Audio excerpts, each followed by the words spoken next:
Ladies and gentlemen, boys and girls, children of all ages, welcome on into another episode of the Rust Belt Rivalry podcast. I'm Brian Philos. My co host, Nick, is out this week. As you can see, Matt has taken over, another Browns fan. Yes, that's what I'm talking about, baby. We'll be talking Browns, Bengals, Buckeyes, a little bit of recap of week 16 in the NFL, and a look ahead to week 17. Matt, how are we doing today, buddy? I'm doing great. How are you? I can't complain at all, buddy. I cannot complain. If this was Sunday afternoon at about 4:30, I'd have a lot of complaints, but I'm feeling better right now. I tell you what, I was still freezing. I went to the game Sunday, so I was froze to the bone. Was there any exciting experiences to talk about at the tailgate or anything that you saw that we didn't see on TV? It was 80% Buffalo fans. Mm, It kind of was figured. even the tailgate lot. We were outnumbered by far. I hope with this new stadium that they fix the entrance policy because it was terrible. I tried to get in about 45 minutes before the game because I kept delaying myself leaving the muni lot. Yeah. And I stood in line, missed the whole first drive, the touchdown. Oh my gosh. Was not good. And when we got to our seats, there was still a line about a half mile long, it looked like, trying to get into the stadium. It was not run very well. That sounds worse than it's been before. And the stadium wasn't even that filled, right? Like, that's crazy. No, it wasn't. There was a lot of people behind that, like, never even went to their seats. They stayed behind by the concession stands and stuff, or watching on TVs. But it was a pain to get in. Once we got to our seats, it was good. I didn't have one Browns fan within probably throwing distance of me. Makes you feel real comfortable, huh? In your own stadium. They weren't bad. I got to say, Buffalo fans, I mean, they're a little rowdy. I saw about 75 broken tables in the Muni lot, but besides that, the fans were pretty good. They definitely travel well. Yeah. All the guys around me were from Canada, so they came across the border. They said about 3.5 hour drive, but nice. They were excited to get cheap beer. Oh, yeah. Yeah, well, with the exchange rate, I don't know how cheap it really was at the end, but they were telling me that over in Canada, it was American dollars. It's about $60 a 24 pack over there. Oh my God! That's what I said. I said buy as much as you can and hide it in your car. Yeah, no kidding. Man, well, let's dive into it here a little bit. Obviously, now you can see for those that follow, I'm a Browns fan. Matt's also a Browns fan, but we both watched the Bengals game, so we'll recap that for my my co-host, who's a Bengals fan, who was really happy that they won this game. Right, he's really happy to get worse draft positioning when they've already been eliminated from the playoffs. Matt, what did you see from this Bengals game that stuck out for you? I think Joe Burrow's back. Too bad they're knocked out of the playoffs because the way he played was it was phenomenal. 300 plus passing yards, 4 touchdowns. Oh yeah. I mean, that's what you want out of a quarterback. Oh yeah. Yeah, and I mean, it was a better showing from their defense than we're used to, right, for the Bengals. But I mean, and I talked about this last week. We saw Quinn Ewers for a very short stint when he played Cleveland. I don't know, 6-7 weeks ago. He did not look like an NFL quarterback at that point, and nothing I saw on Sunday really made me think any different. I think Mike McDaniel saw his job floating out the window every time he threw the ball. Probably. But, they had Devon Achane, who he's just a beast, even despite all the losing and the bad that they've got on that team. He was doing well. He'd be a solid Browns fan. He's already used to losing. Yeah, there you go. That's right. And then, I mean, other than that, I mean, Chase Brown lit it up, 3 touchdowns, 107 total yards. Question for you on the Bengals, I guess. My co-host really, really wants Caleb Downs, and it looks like they're going to be drafting about 9 or 10. Obviously, the season's not over yet. Do you think Caleb Downs is going to still be there? No. Because I know you do a lot of mock drafts. So every mock draft I've done so far, he's gone within the first 6. Really? Okay. Normally. There's some rarity to that. It depends on what I end up going with for the Browns pick if I do something crazy, but minus some crazy trade up or something weird happens, someone taking something that we're not expecting, I don't think he's going to be there by the time it gets to the Bengals unless they lose out, which they're not going to lose out because they play us next week. I 100% agree. Now, I did see as a consolation prize from a lot of the people that I follow, one of them being Field Yates, that they're thinking that most likely Reuben Bain Jr., the edge rusher out of Miami, will fall to them. Well, maybe not fall to them, but be available for them at 9 or 10 or wherever it is. I think I was texting you during the Miami game. Yep. That dude is an absolute beast, and I really wish I wish we were in a situation where we could draft based on best available instead of having so many needs. Because can you imagine him on the other side of Myles Garrett? Oh yeah, absolutely. I mean, 85 Bears. Oh yeah, yeah, and then but or Caleb Downs in the backfield with Myles, that'd be great too. Can't throw it, can't run it. Yeah, unfortunately, that's probably a dream. Anything else, but then obviously with the Browns, you've got mock drafts of mostly what I've seen as quarterback, wide receiver, and offensive tackle, right? Yeah. I want Tate. I mean, Yep. Call it favoritism for the Buckeyes, but he's big. He can catch the ball. He's a true wide receiver one for us, which we don't have. Jerry Jeudy's horrible. I mean, we're paying him over $1 million a game, and he non-existent. If anything, he's given balls away. And I think I read a stat today that they do a stat based on how many points the wide receivers favor for the teams, and he's negative 29 points. Yep. He's cost us 29 points this year. Mm-hmm. I saw that. So like some deep advanced analytics, but it gives you a point. The inner IT guy in me kind of digs towards the analytics. So, oh yeah. Well, switching over to the Browns, let's recap the Browns game a little bit here. I mean, not as tough of a loss as I was expecting, to be honest. A lot closer of a game than I think we all thought. The spread or the points were Buffalo was favored by 10 points, right? So they kept it closer than that. What did you like? What did you see? I know you watched the game in person, maybe watched it again on the highlights. What did you notice? Fannin Jr. is a beast. I honestly think I don't know what you think about this, but I think he's the offensive steal of the draft. Oh yeah. I mean, big boy out of Bowling Green, no name school. 2 touchdowns Sunday, rushing touchdown, his first of the season. And obviously the first catch that I missed because I was waiting in line because the Brown Stadium's terrible. And I believe he now has the rookie record for most receptions in a season by a Browns player. I think he's at 70 or 71 receptions, which I think the previous record was 66.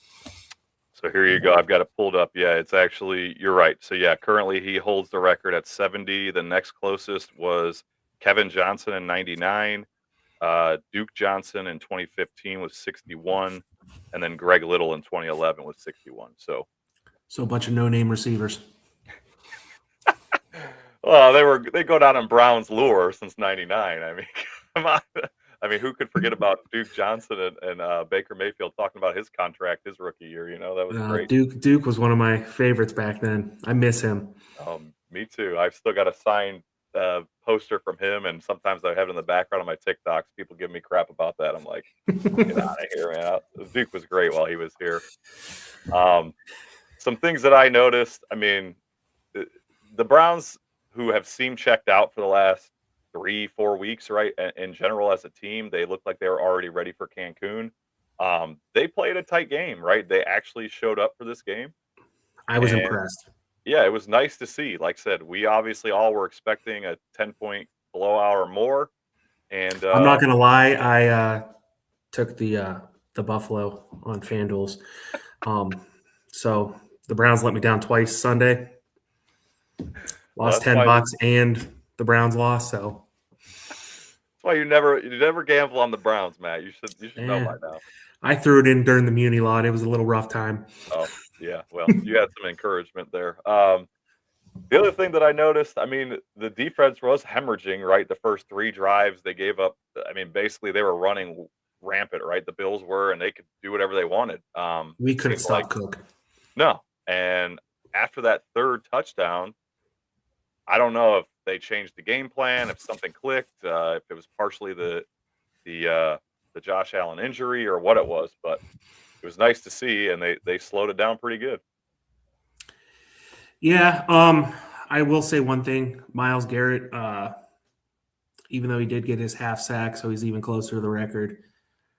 I understand we have nothing to play for anymore, and he is just trying to get this record now at this point. But he was so far in the backfield every single play that Oh yeah, there's no reason why Cook shouldn't have scored 2 more touchdowns. yeah, that was Well, the only pretty. reason is Schlesinger.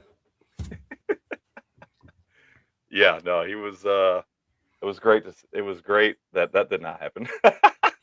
um, what what did you think? I thought a big part of this game was a struggle with the momentum. Um, you had every. It seemed like every big play. You had the 39-yard run by Judkins before he got injured. That got negated by a huge penalty, holding penalty. It was an obvious hold. But you also had Shador was driving us down, then he gets his pinky stepped on, and all of a sudden he's gushing blood. They got to pull him out on a crucial 3rd and goal. The 2 tipped interceptions, and then the failed attempt of the field goal going into the half. Not to mention, I mean, I just touched on it a little bit, but the Judkins injury. I mean, That was the what worst thing I've ever seen in person. the injury? Mm-hmm. Oh, The Browns jumbotron panned to the play and did a replay before they realized he was hurt. And the way you saw his ankle, I was just like, we were just in awe. It was just the worst thing I've seen since Nick Chubb. yeah, that was pretty brutal. The good news, I guess, if you want to call it that, is it sounds like it was just a clean break and there's no knee sprain, ACL, MCL, and it'll be. His mom actually posted on Twitter today Oh yeah, that he had the surgery. I guess he had it today, I think, to repair it, and he's expecting about a 3 to 4 month return period before he's back to go 100%, and he's predicted to come back 100%. So that's amazing news. I mean, that kid is amazing. I mean, seeing him run this year, I don't like comparing people to Nick Chubb because Nick Chubb was one of the Cleveland greats, but he's the second coming of Nick Chubb. I don't care what anyone says. I'm fully with you, and there's been a lot of debate. People saying he's not that good. Probably mostly people that are just looking at the stats and not actually watching the games, right? I would imagine. But one of the Yeah. stats that they put up in the broadcast, and I'm guessing, I'm sure they don't post it in the stands, but they mentioned that prior to the Buffalo game for this entire season, the Browns running backs, when running, have been getting hit in the backfield at 51.6%, which is like they said it. I don't know if it led the NFL or was one of the worst in the NFL, but I mean, doesn't that tell you all you need to know about Judkins and like why? I mean, I think Junkin's average yard after contact starts about 3 field in the backfield from what I was reading the other day, which based on that and the amount of yards he still got, can you imagine if this kid had a line? Oh yeah, I mean, put him on he got a. voted to the Pro Bowl this week. I think today he got announced as an alternate Did he? as a Okay. rookie. Nice. The kids, I mean, I will be the first one to admit when they drafted him and Trevion Henderson was still on the board, I was screaming at the TV. I was like, what are you guys doing? You guys took the second best running back out of Ohio State instead of the best, and nothing to put Trevion down. He's doing amazing up there in New England, minus his injury yesterday or Sunday. But I think we got the right one on that one. I think Andrew Berry actually did something right for once. I'm in full agreement with you on this one. I actually at the time of the pick was excited about it. It seems ironic now to talk about, but I thought that Trevion Henderson would be the one that would have the more injuries and be more injury prone in the NFL. And I thought that Judkins was more of a NFL style back to be able to take the constant hits and stuff. So, but yeah, no. So far, I mean, obviously a mixed bag, right? They've both been rookies, and I couldn't even imagine. Could you imagine if Judkins was behind the offensive line that they have over there in New England? I mean, he'd be averaging over 100 yards a game. Yeah, that kid would have eclipsed 1,000 yards week 7. Yeah, I don't disagree. The other thing I noticed, and again, I don't know what you make of this, but it seemed like the running game kind of got going actually once Judkins went down between Sanders and Travion Williams. What do you make of that? Is that anything, or just the Bills' bad rush defense? I think it's a little bit of both, because it was kind of funny. You would hear the fans, the few Browns fans that were in my section, they'd announce 5-yard run by so and so, and they'd be like, "Who?" I mean, we're working with our 5th and 6th string running back now. Yep. I mean, it's people that, unless you're deep diving into the stuff, you probably never heard of. Oh yeah. I mean, I heard the guy next to me say, "Wait, there's 2 Sanders on this team." Oh yeah, on the broadcast at one point they go, "Well, Sanders hands the ball off to Sanders and he gets tackled by Sanders." I was like, "Oh my god!" I missed that part. Yeah, it was like Larry Curly Moe, who's on first or something like that, There's been some debate on the Myles Garrett getting the half sack. I think he touched him right. Like, is there any debate from your end? I honestly got in the car and I was looking at the box scores from the other games, because obviously I missed a bunch being in the stands. Yeah. And I pulled up the Browns just to see what I missed, because it's kind of hard to catch everything while you're sitting in the stands and you got all those screaming people next to you, especially when they're not Browns fans. And I saw that he had a half sack, and I was like, I went to the game with my wife's cousin, and I looked at him and I'm like, when did Myles get a sack? Like, I completely missed it. Yeah. And he's like, he didn't. And I'm like, they're crediting him with a half sack. I'm assuming it was the at the time, I know what it is now, but at the time I was assuming it was this play. And he goes, I don't see how, but okay. He did touch him, so. He did. I mean, I watched the video when I got home, but I was like, okay, whatever. We're half sack away from tying the record. I really wanted to see it in person. That's the whole reason I went to the game. I haven't been to a Browns game since before COVID, before they signed Deshaun Watson.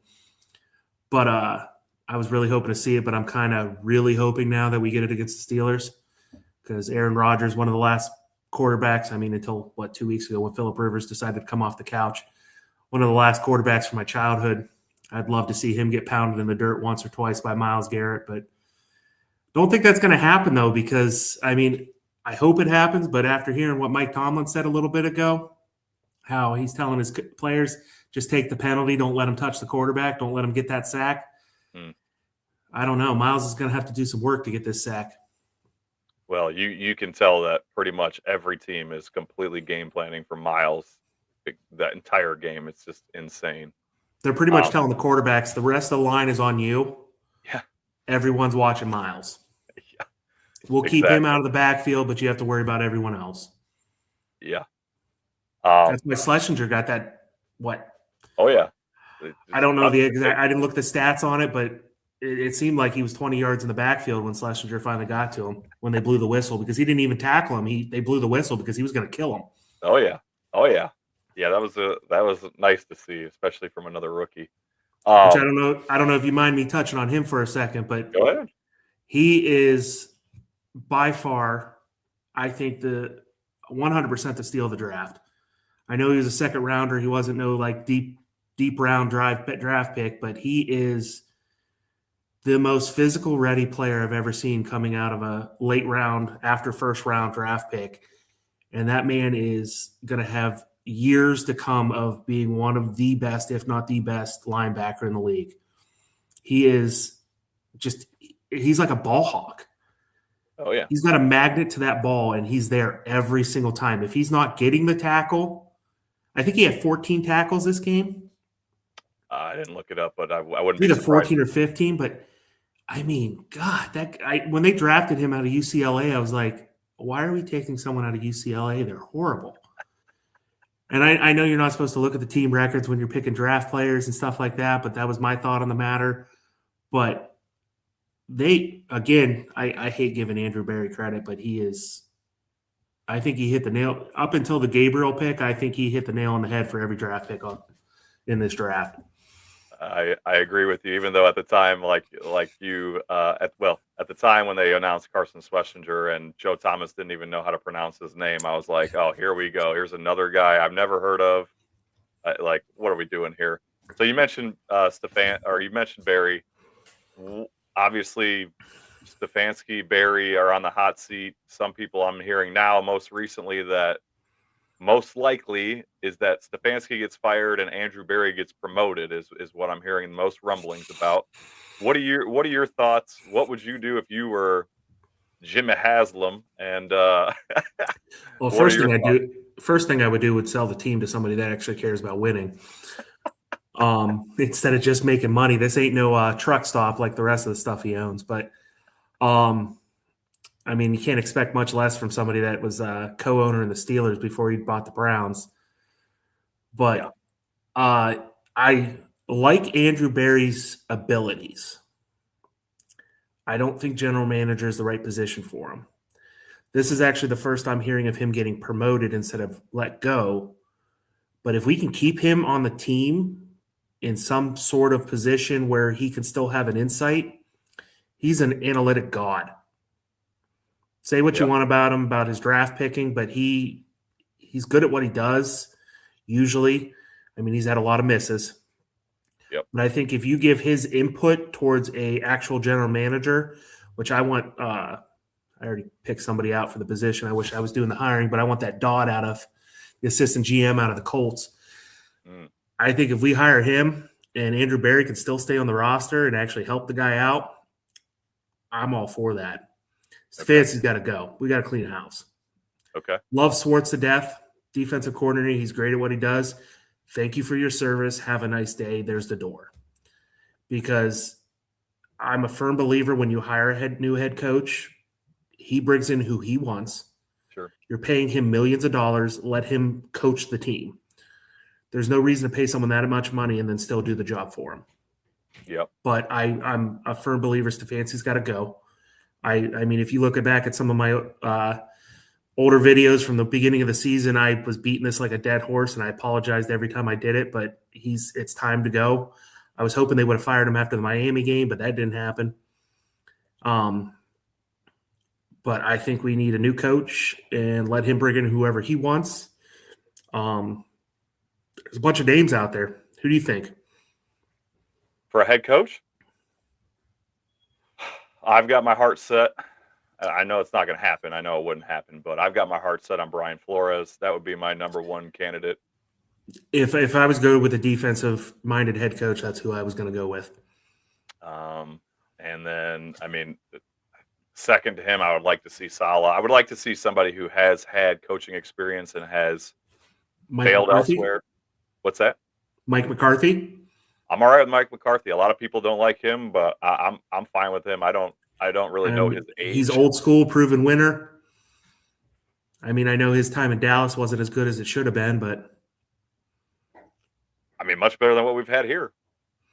My personal opinion, bring in someone like you're saying, and I'm almost guaranteeing Mike McDaniels gets fired come into the season. He's not a head coach. He is a phenomenal offensive coordinator, though. Yeah. Bring him as the OC or DeBall out of the former Giants coach. Bring one of those guys in that, I mean, DeBall did good with Allen. Mike McDaniels has done good. He's out of the Shanahan system. Bring one of those two in as the offensive coordinator.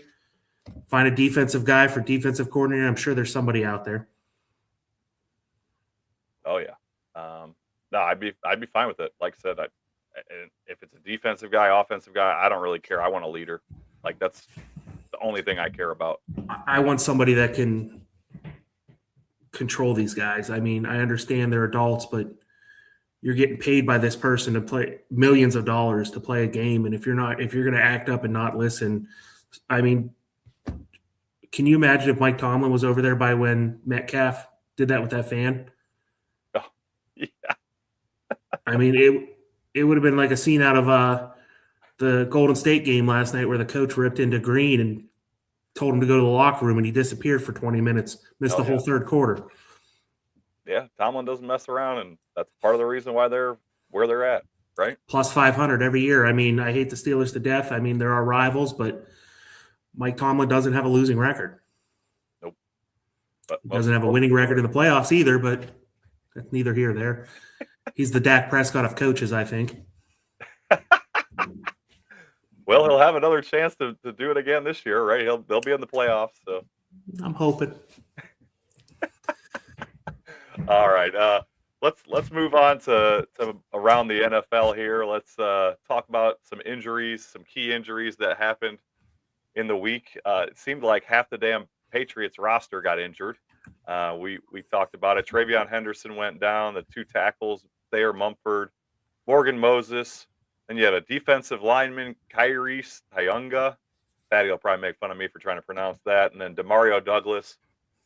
They still pulled a W over the Ravens, who also, I think Lamar Jackson went out, right? If I'm not mistaken. I didn't really look into the injury too much, but it was something bruised in his back, I believe, and he's questionable for next week.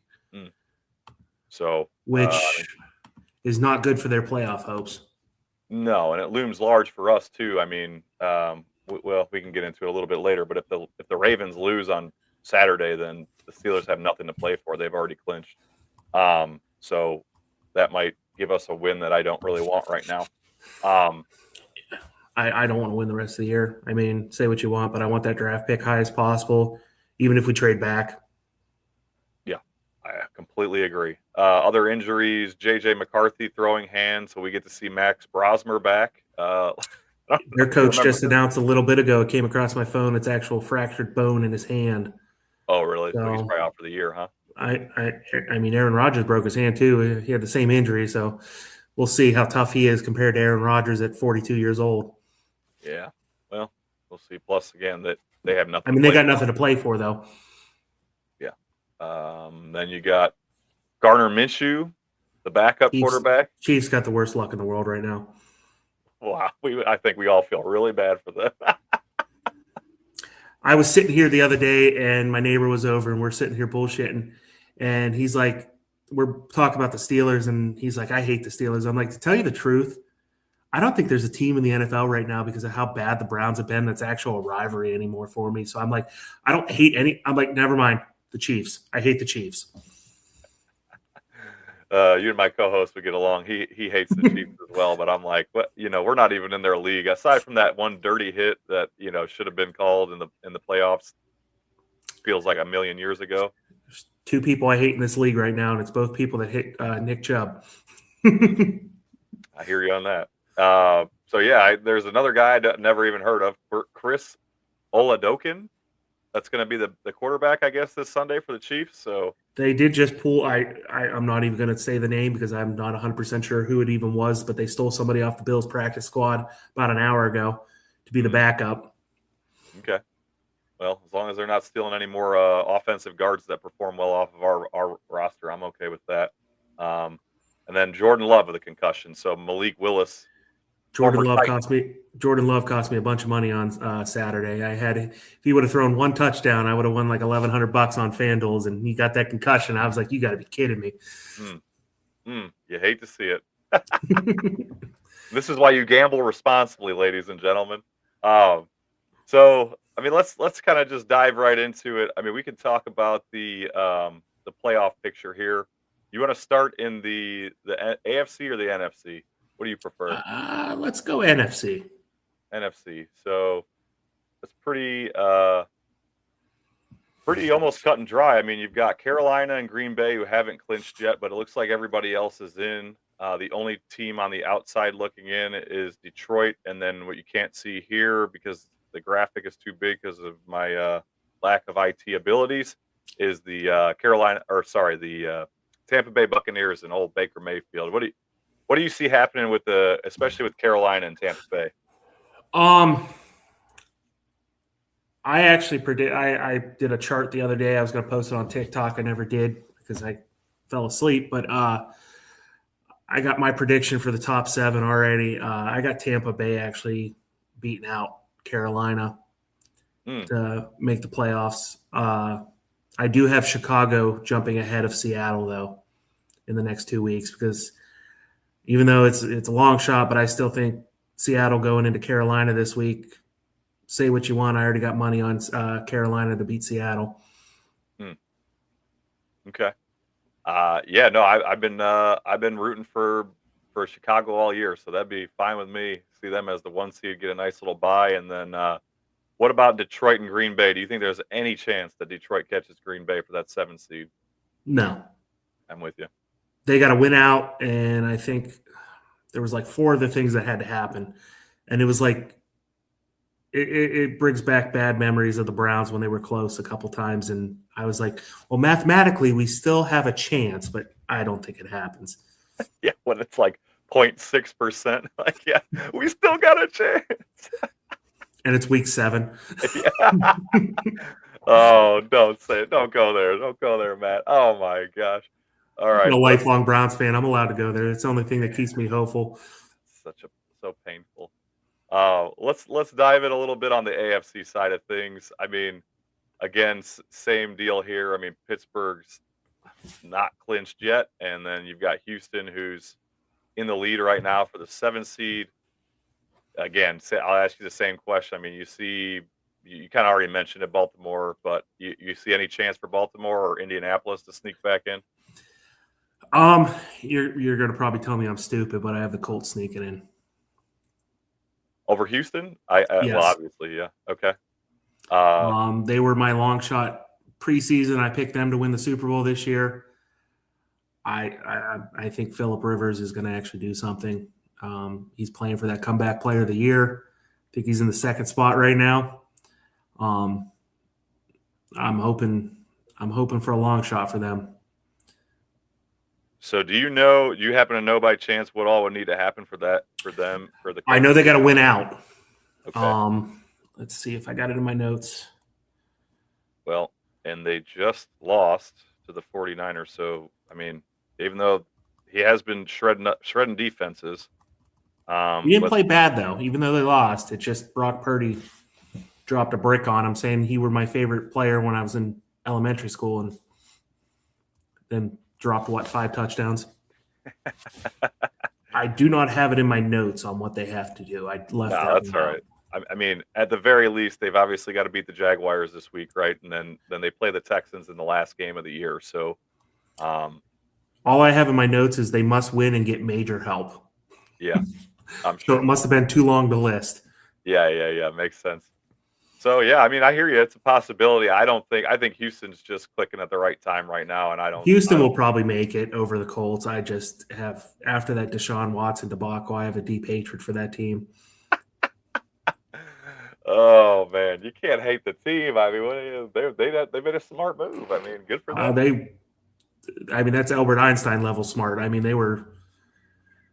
they finessed us. They got us. They sure did. There was no other team that was going to do that. Oh man. All right. Well, let's talk about. We'll recap the week a little bit more. I mean, was there any other games that stood out for you? Any other like major upsets that surprised you this week? That I was kind of surprised when they brought the stat up that the Titans actually beat the Chiefs, but then I realized Patrick Mahomes wasn't playing again, and wasn't as surprising.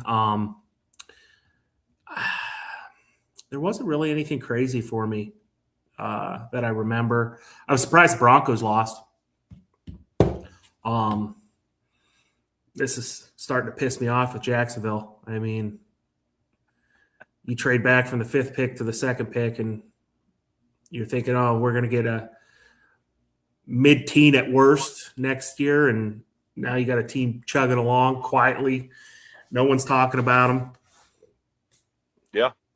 Well, I've been saying all year I didn't really believe in Jacksonville, and I didn't really believe in Denver. And I think I believe in Bo Nix. Did you? Okay. I was going to say I got him heavy in my fantasy teams. Okay.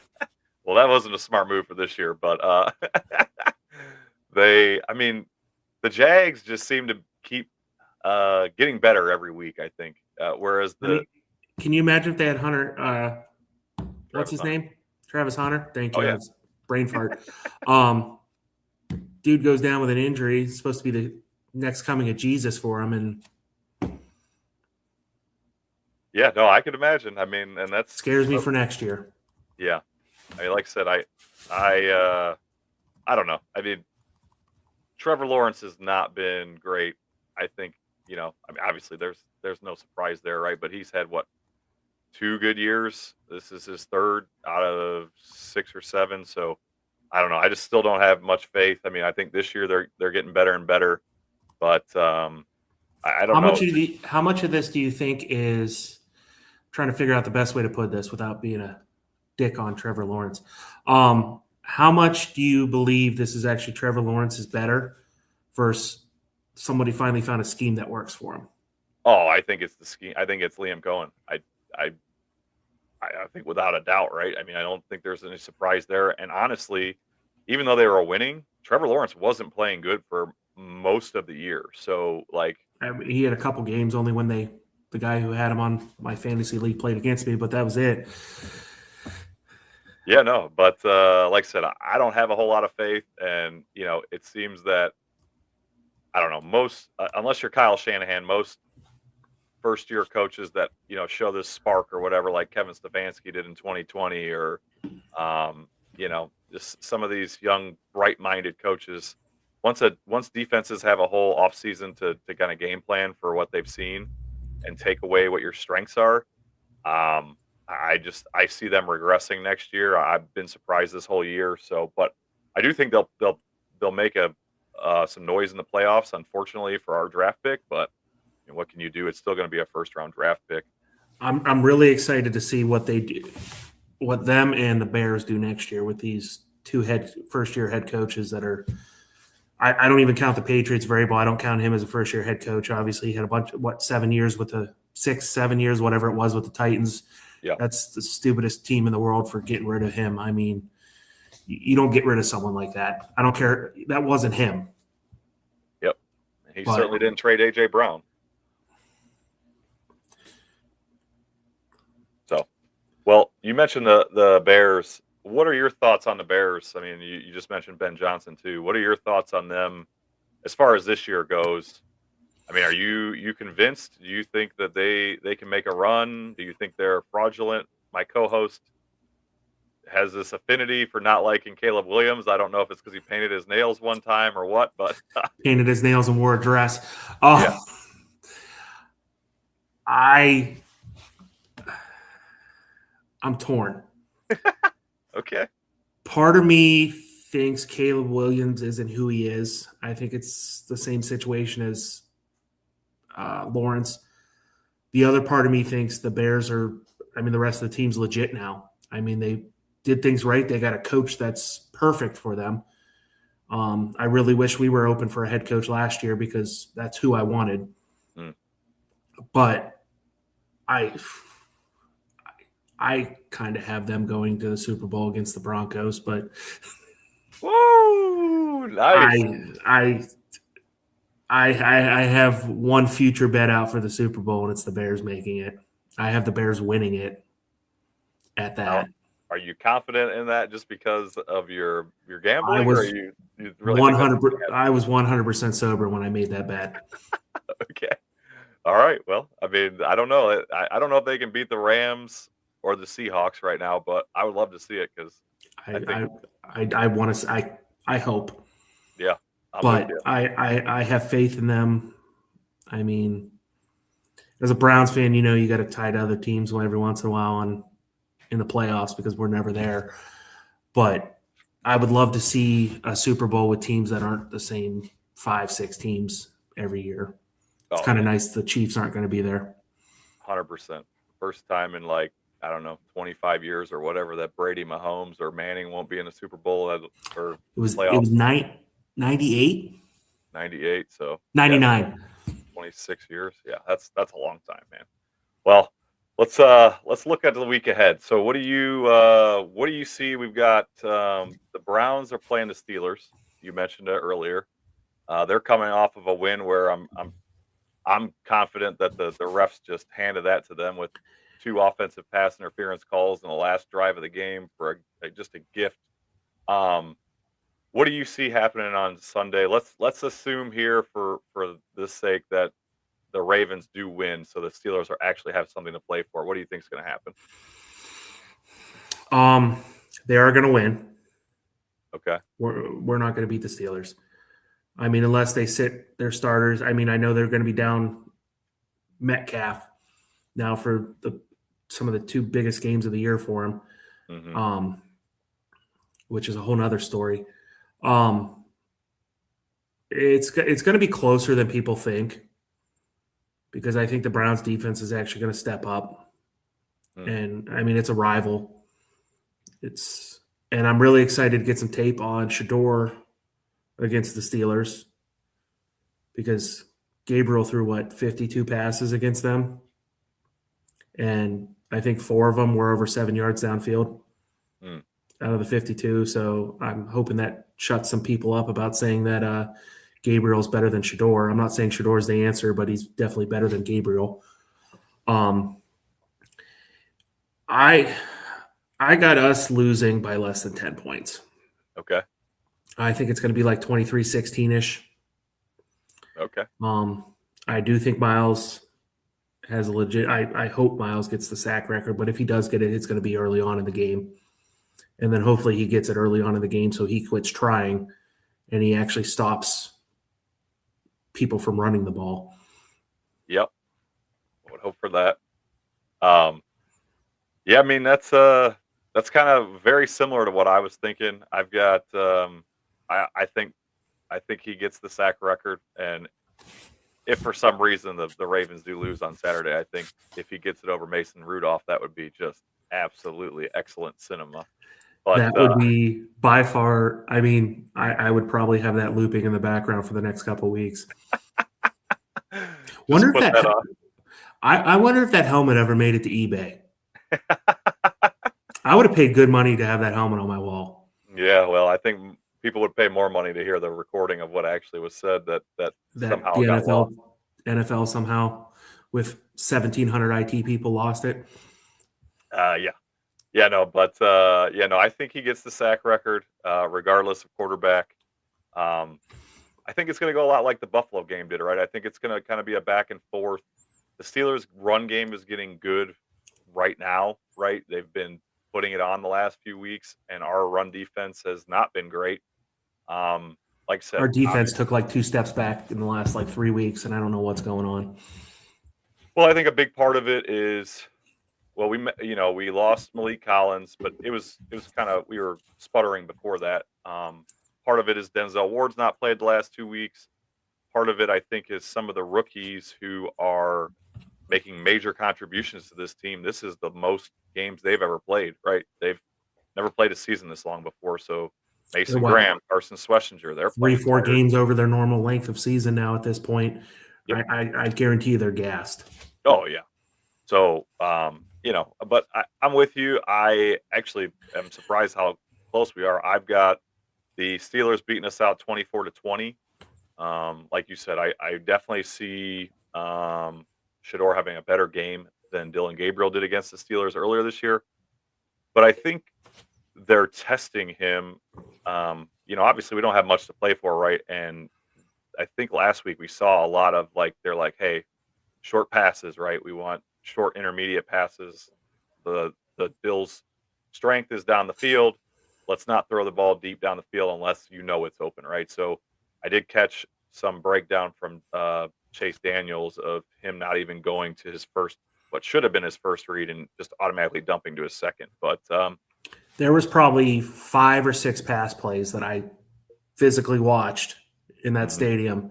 Fannon's 20 yards downfield, wide open in the middle field, where he would have got at least 30, 40 yards, and Shador didn't even see him. Mm-hmm. It's like he wasn't even looking for him. That's what I'm saying, and that's not been his MO for the last, his first 4.5 games before that. So I'm kind of wondering if that was just something that they were just maybe working on a live game, right? Like, hey, dude, focus on the short passes. Like, that was the criticism going into the game was, he keeps throwing these home run balls, and then they're risky, and he can't just move the change, and blah blah blah blah blah. But let's talk about the Bengals. They've got the Cardinals coming up. What do you see happening in this game? Cardinals are horrible. Burrow's going to do a repeat. Chase is going to find the end zone at least once, if not twice. And Chase Brown, I'm going to say at least 2 touchdowns out of him again. I mean, I think it's going to be worse than the Miami game. As far as like a blowout, you thinking? Oh, yeah. Okay. They got nothing to play for, but they're going to dog walk them. It's going to be terrible.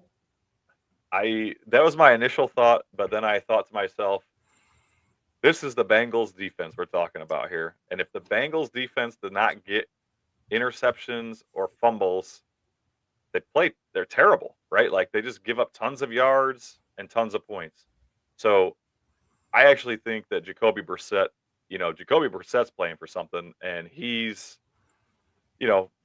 probably as high quality of a backup as you can get in this league, right? In my opinion. I honestly think he's going to be the starter in Arizona next year. Yeah. I think they're going to dump Kyler Murray and start in the future drafts looking for someone to replace him. But I think Jacoby Brissett, I think he's the temporary answer for Arizona to stick with him. Personal opinion, I don't know what other people feel like with that. I'm not an Arizona fan. I don't watch too many of their games unless they're on live or primetime games, which they don't get primetime games too often.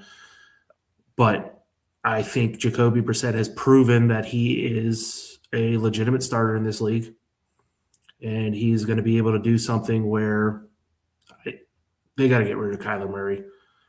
I mean, every year when a new Call of Duty comes out, he just either gets injured or has a downfall. Personal opinion. I never take him in fantasy for that reason.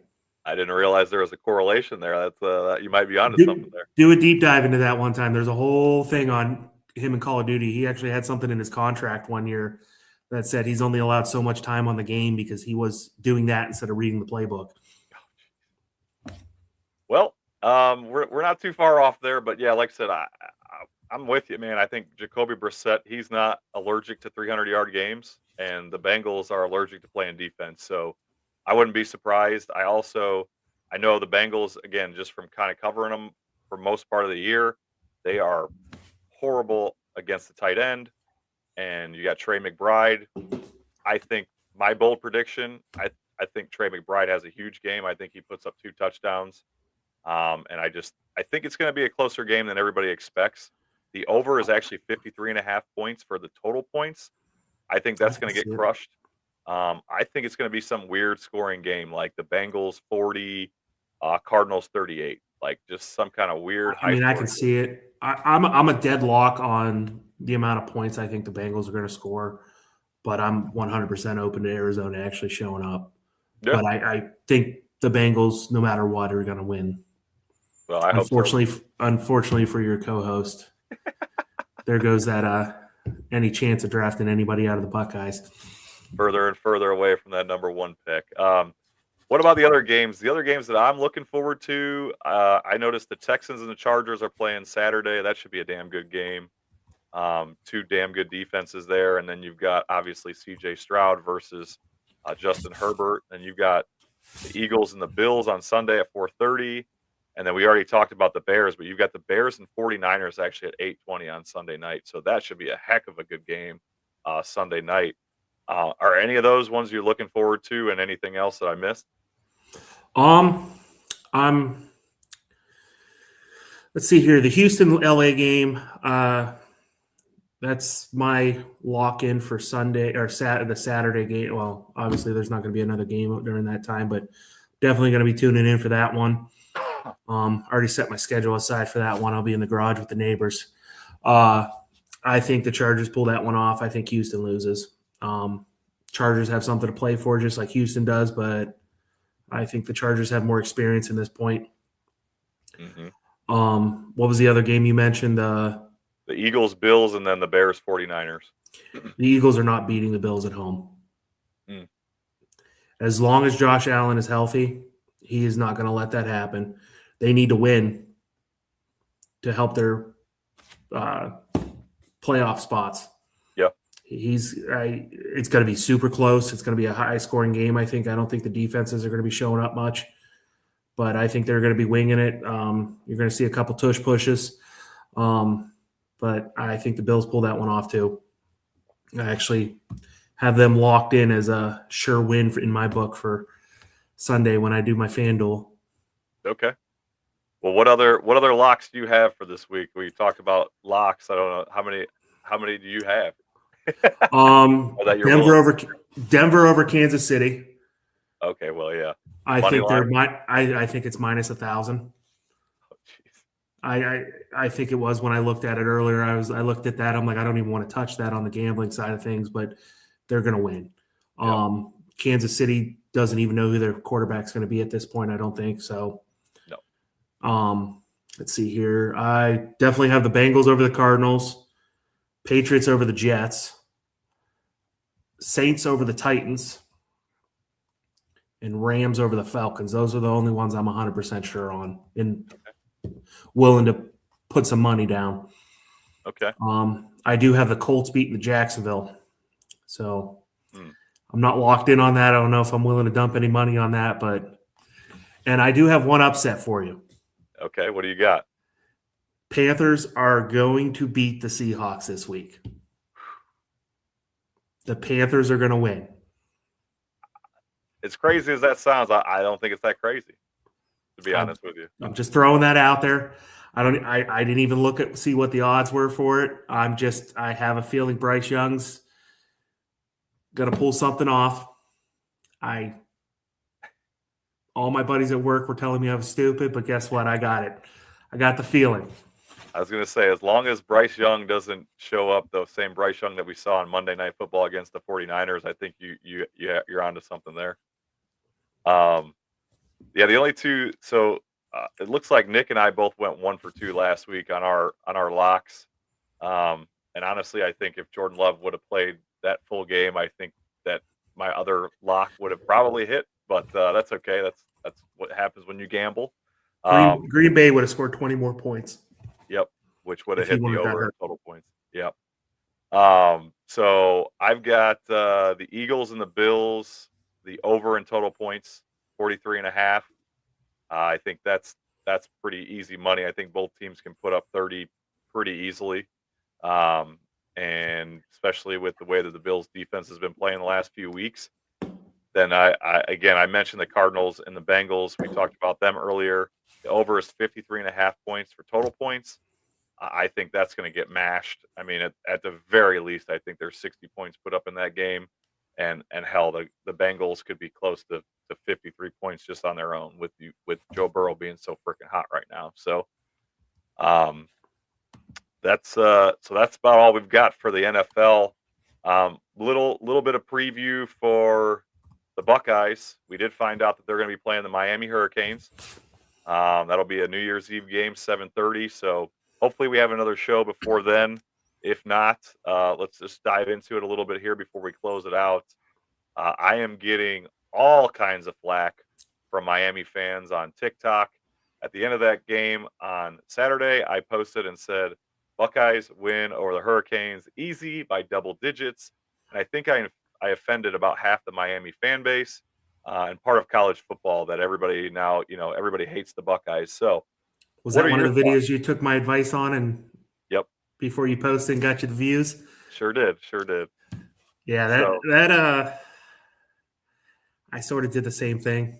Okay. I got a lot of flack. I think I couldn't even keep up with the comments. I think I was sitting close to 15,000 views on that video alone.